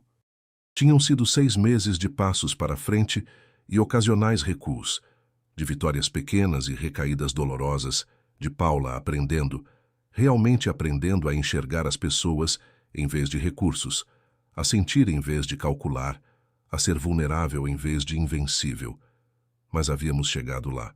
De alguma forma, contra todas as probabilidades, havíamos chegado. Keila Oliveira. A voz do apresentador ecoou no salão. Por favor, venha ao palco receber o prêmio Lívia Rocha de Defesa da Dignidade Humana. Minhas pernas tremiam enquanto caminhava para o palco. O aplauso era ensurdecedor, mas o que me fez chorar foi ver Fernanda de pé, aplaudindo com lágrimas escorrendo pelo rosto. Ao lado dela, Paula também estava de pé, com aquela expressão que eu havia aprendido a reconhecer. Orgulho misturado com gratidão. Foi Fernanda quem me entregou o prêmio. Era uma escultura de cristal com a imagem de Lívia gravada. Aquela foto do sorvete que havia ficado na escrivaninha de Paula durante meses. Obrigada, sussurrou Fernanda enquanto me abraçava. Por enxergar o que todos os outros decidiram ignorar. Por não deixar o poder vencer. Quando peguei o microfone, olhei para a audiência. Reconheci tantos rostos. Conceição, que me havia dado aquela primeira advertência. O chefe Rômulo do restaurante. Rogério, o executivo que quase perdera o emprego. O doutor Alcântara do hospital. E na última fila, quase escondido, o gerente Nogueira do A Pedra Negra, que me havia demitido 6 meses atrás. Não mereço este prêmio. Comecei e minha voz ecoou pelo salão, porque tudo o que fiz foi algo que qualquer pessoa decente teria feito. Dizer a verdade quando o silêncio era mais conveniente. Defender a dignidade quando era mais fácil olhar para o outro lado. Fiz uma pausa organizando os pensamentos. Mas se este prêmio representa alguma coisa, espero que represente isto, que nenhum de nós está além da redenção. Que as pessoas que parecem monstros são muitas vezes apenas seres humanos que perderam o caminho. E que, às vezes, tudo o que precisam é que alguém, qualquer pessoa, se atreva a lhes mostrar o espelho. Olhei diretamente para Paula. Há 6 meses conheci uma mulher que todos temiam. Uma mulher que havia construído impérios, mas havia perdido a humanidade no processo. Uma mulher cujo próprio marido temia que ela se tivesse tornado algo irreconhecível. Paula não desviou o olhar. Seus olhos brilhavam, mas ela mantinha a compostura. E hoje essa mulher está aqui. Não porque seja perfeita, não porque tenha apagado todos os seus erros, mas porque escolhe todos os dias ser diferente, ser melhor, ser a pessoa que seu marido sempre soube que ela podia ser. O aplauso começou devagar, depois cresceu até encher o salão. Paula se levantou e, para minha surpresa, caminhou para o palco. Não estava planejado, não estava no programa. Mas quando Paula Lacerda decidia fazer algo, as regras deixavam de importar. Ficou ao meu lado no palco, pegou um segundo microfone e falou: "Boa noite a todos. Sei que não estava previsto que eu falasse agora, mas há coisas que precisam ser ditas." Sua voz era firme, mas suave. A maioria de vocês me conhece como Paula Lacerda, a empresária, a bilionária, a mulher que construiu um grupo empresarial do zero.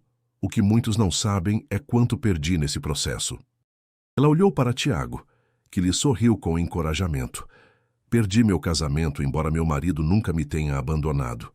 Perdi a relação com meu filho, embora ele nunca tenha parado de me amar. Perdi minha humanidade, embora ela sempre estivesse lá, enterrada sob camadas de ambição e medo. Sua voz se partiu levemente. E quase perdi a oportunidade de ser alguém de quem minha família pudesse ter orgulho. Alguém de quem eu mesma pudesse ter orgulho. Ela se voltou para mim. Keila me salvou. Não com palavras doces ou compreensão suave, mas com a verdade brutal que eu precisava ouvir. Me mostrou o monstro em que me havia tornado. E então, incrivelmente, me deu a chance de ser algo mais. Agora, as lágrimas corriam livremente pelo rosto dela, mas ela não as limpou. O Instituto Lívia Rocha não é só para ajudar famílias com gastos médicos. É minha promessa de que nenhuma outra mãe precisará escolher entre trabalhar e salvar o filho. É meu reconhecimento de que poder sem compaixão é apenas crueldade disfarçada de sucesso. Ela caminhou até a beira do palco, olhando diretamente para a audiência. E quero que todos aqui saibam algo. Se alguma vez trabalharam para mim e fui cruel, se os demiti sem compaixão, se os fiz sentir menos que humanos, me perdoem. Profunda, sincera, completamente. Me perdoem. O silêncio no salão era absoluto. Não posso mudar o passado, mas posso mudar o futuro. E essa é a minha promessa para todos vocês, para esta cidade, para os milhares de pessoas que trabalham nas minhas empresas, que a cada dia escolherei ser melhor, não perfeita, melhor. Ela desceu do palco e caminhou diretamente para Fernanda. Diante de 200 pessoas se ajoelhou. Fernanda Rocha, não mereço seu perdão, nunca mereça, mas quero que saiba que Lívia não será esquecida. Seu nome estará em cada vida que salvarmos, em cada família que ajudarmos, em cada decisão que tomar, lembrando-me de que as políticas nunca são mais importantes do que as pessoas. Fernanda também chorava. Ela se abaixou, ajoelhando-se diante de Paula, tomando suas mãos. Você não pode me devolver minha filha, disse Fernanda a voz tremendo, mas pode garantir que a morte dela não foi em vão. E é isso que está fazendo. Então sim, Paula, te perdoo, não porque você mereça, mas porque Lívia teria querido que eu fizesse. Ela sempre perdoava. Elas se abraçaram então, duas mulheres unidas pela tragédia, mas escolhendo construir algo bonito das cinzas. Não havia um olho seco naquele salão. Tiago subiu ao palco depois, a voz rouca de emoção. Meu pai, Celso Lacerda, passou 40 anos amando uma mulher complicada. Me ensinou que o amor verdadeiro não significa abandonar as pessoas quando são difíceis. Significa segurar um espelho para que possam se ver. Ele olhou para a mãe. Keila fez o que meu pai sempre quis que eu fizesse, mas eu tive medo demais. Segurou o espelho com firmeza até que mamãe não teve mais escolha senão olhar. Sua voz se partiu. E pai, onde quer que você esteja, quero que saiba. Ela conseguiu. Mamãe encontrou o caminho de volta. Depois da cerimônia, enquanto o salão ia se esvaziando lentamente, me encontrei na varanda olhando para a cidade. As luzes brilhavam como estrelas terrestres. Em algum lugar lá fora, havia famílias dormindo tranquilas porque o Instituto Lívia havia pagado os tratamentos delas. Havia funcionários indo trabalhar sem medo porque seus chefes haviam aprendido que a humanidade importa mais que o lucro. Vista bonita, não é? Me virei. Paula estava lá com 2 taças de champanhe. É sim, concordei, aceitando uma taça. Fernanda me pediu para ser madrinha do próximo projeto dela, disse Paula suavemente. Ela está escrevendo um livro sobre Lívia, sobre o luto, sobre o perdão. E você? Disse que sim, e que usaria todos os meus contatos para garantir que seja publicado. Para que chegue a todas as pessoas que precisam ouvir que a dor não precisa te definir, que você pode escolher construir algo bonito mesmo da perda mais devastadora. Bebemos em silêncio por um momento. Keila, há algo que preciso te perguntar. O quê? Por que fez isso, de verdade? Por que arriscou tudo, o emprego, o futuro, a segurança, para enfrentar uma mulher que podia te destruir? Pensei naquela noite no restaurante, na taça se estilhaçando, na decisão de escolher dignidade em vez de segurança. Porque, disse eu por fim, havia visto vezes demais o poder esmagando pessoas boas. Havia trabalhado para chefes que tratavam funcionários como objetos descartáveis. Havia visto colegas chorarem nos banheiros porque alguém com dinheiro havia decidido que os sentimentos deles não importavam. Olhei para Paula diretamente. E estava cansada. Cansada de ser invisível. Cansada de que pessoas como eu tivessem que aceitar o maltrato porque precisavam do emprego. Cansada de um mundo onde o dinheiro comprava o direito de ser cruel. Então decidiu mudar isso. Decidi tentar. Não sabia se funcionaria. Honestamente esperava ser destruída. Paula sorriu. Um sorriso verdadeiro, caloroso. Sabe, Celso costumava dizer que as pessoas mais corajosas não são as que não têm medo, são as que têm medo, mas agem mesmo assim. Você é essa pessoa, Keila. Só fiz o que qualquer um deveria fazer, mas não fazem. Esse é o ponto. Ela se virou para me olhar completamente. A maioria das pessoas escolhe a segurança, escolhe o silêncio, escolhe olhar para o outro lado. Você escolheu enfrentar o monstro. Ela fez uma pausa. Por isso quero lhe oferecer algo. Não como sua chefe, como sua sócia. Meu coração acelerou. Tenho pensado em expandir o Instituto Lívia, transformá-lo numa fundação completa, uma que não apenas ajude com gastos médicos, mas que também advogue por mudanças nas leis trabalhistas, por proteções para funcionários, por responsabilidade corporativa. E preciso de alguém para dirigi-la. Alguém que entenda o que é estar do outro lado do poder. Paula, eu não tenho experiência. Tem algo melhor que experiência. Tem convicção, tem coragem e tem a confiança das pessoas que queremos ajudar, porque elas sabem que você é uma delas. Ela estendeu a mão. O que você diz, Keila? Quer mudar o mundo comigo? Olhei para sua mão estendida. 6 meses atrás, essa mulher havia sido minha inimiga, meu pesadelo, o símbolo de tudo que estava errado com o poder e o privilégio. Agora era algo diferente. Não perfeita, nunca perfeita, mas tentando, se esforçando, escolhendo a cada dia ser melhor. Peguei sua mão. Sim, mas com uma condição. Qual? Se alguma vez começar a se tornar a velha Paula de novo, se começar a tratar as pessoas como objetos, se esquecer por que estamos fazendo isso, prometa que vai me ouvir, que não vai me demitir, que não vai me silenciar. Paula apertou minha mão com firmeza. Prometo, em memória de Celso, em honra de Lívia. Prometo. Naquela noite, enquanto me preparava para ir embora, Tiago me encontrou no estacionamento. Keila, espera. Me virei. Ele parecia mais leve de alguma forma, como se um peso que havia carregado durante anos finalmente tivesse sido erguido. Só queria dizer obrigado. Por me devolver minha mãe. Por me mostrar que a coragem nem sempre vem em grandes gestos. Às vezes vem simplesmente em dizer a verdade quando todos os outros estão mentindo. Seu pai estaria orgulhoso de você, Tiago. Dos dois, ele sorriu. Um sorriso que se parecia muito com o de Paula quando era genuíno. Eu sei. E acho que finalmente consigo dormir sem pesadelos. Enquanto dirigia para casa naquela noite, no meu próprio carro, agora, não mais em transporte público, pensei em tudo que havia mudado em 6 meses. Havia começado como uma garçonete anônima num restaurante chique, servindo pessoas que nunca me viam de verdade. Havia terminado como diretora de uma fundação que mudaria milhares de vidas. Havia conhecido Paula Lacerda como um monstro. Agora a conhecia como um ser humano complicado, que havia perdido o caminho, mas que havia encontrado a coragem de procurá-lo de volta. E havia aprendido algo fundamental, que a mudança real é possível. Não fácil, não rápida, não perfeita, mas possível.